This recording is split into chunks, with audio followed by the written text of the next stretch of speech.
biashara ya madini siku moja, ima kwa kuchimba, ima kwa kufanya biashara, kununua mchanga, kachekecha, vyovyote vile, ina uwezo kukubadilishia maisha yako siku moja. Siku moja. Yani ukalala maskini ukaamka tajiri. Lakini biashara hiyo hiyo ya madini inaweza kukufanya wewe siku hiyo hiyo moja ukamkufuru Mola wako, ukafanya kufuru. Kwa nini nimesema hivi? Watu wengi wamepewa mifumo na baadhi ya wataalamu, tena wengi ambao wanachimba madini. Ni kweli sululu inaweza kuwa inakonga kwenye miamba, mambo hayapatikani ambao umeyakusudia, mali haitoki. Ni kweli, inawezekana. Na hapa sababu zipo nyingi tu. Huenda ni kama riziki, unapotoka unaenda kuuza tungule, unapoenda kuuza sijui tunguja, unaenda kuuza vitu gani katika riziki. Inaweza kuwa ukaenda kwenye biashara yako na usipate. Hivyo hivyo pigia mfano hata kwenye madini, Allah anaweza asikuruzuku wewe katika hiyo siku, ama ukapata lakini kidogo. Ni kweli. Lakini pia kuna njia ambazo zinaweza kuwa zinatumika. Sheitani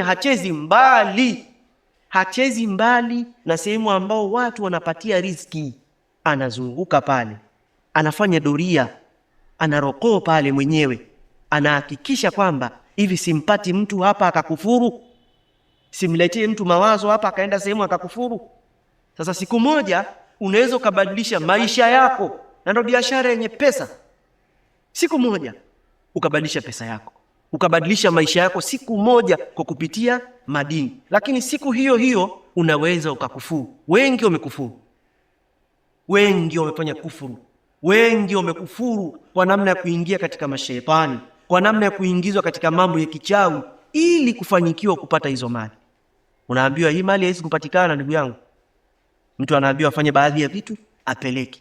Akishapeleka kuna mambo fulani yatafanyika ili mali itoke. Mara nyingine shetani alipokuwa mjanja, sasa unaenda kwa mtaalamu, ukienda ukichimba madini imetoka, wasemaje? Mtatoka. Imani yako inazima, unamtafuta tena, mnaendelea kuongeza. Hivyo hivyo kufuru inanogea mpaka mwisho wa siku unaingia mzima, kwa sababu shubha khatafa, inaiba, inanyakua. Sababu jambo si la shubha, wal qulubu dhaifa. Nafsi hizi ni dhaifu, zinaingia, zinavutika. Wewe unaweza kusema acha nijaribu. Usijaribu kitu kinachoitwa kufuru. Kwa ndugu zangu, zingatia haya maneno. Mali ya madini inaweza kukubadilishia maisha yako, lakini hiyo hiyo mali inaweza kukusababisha ukakufuru. Kwa kama una uchimbaji wa madini au unatafuta mali kwa namna hiyo, nenda katika njia sawa, usiyumbe. Hivyo hivyo na ugumu, Allah atakutajirisha. Hivyo hivyo Allah atakuongoza, utapata. Sasa kuachana na zile tiba za kishirikina ambazo unaziendea kwa mtaalamu, wewe nenda kafanye tiba za kisheria kuhusiana na hayo madini. Muombe Allah, simama usilia, omba. Wallahi, nyanyua mikono yako juu, Allah atakupatia. Si madini tu, zaidi ya madini. Mwenyezi Mungu amekupa uhai, amekupa afya, amekupa macho, amekupa miguu. Unatoa mguu wako mpaka hizo nguvu na misuli ya kupiga sululu kwenye madini. Ulizipata wapi wewe? Ashindwe kukupa hiyo riziki, muda haujafika. Huenda mara nyingine unalazimisha kwa njia ya kishirikina, anakupatia. Lakini ni mtihani, kwa sababu unakuwa umeingia katika kufuru. Alafu siku ya siku utakuja kujibu maelezo. Umepata wapi? Ilikuwaje? Vipi?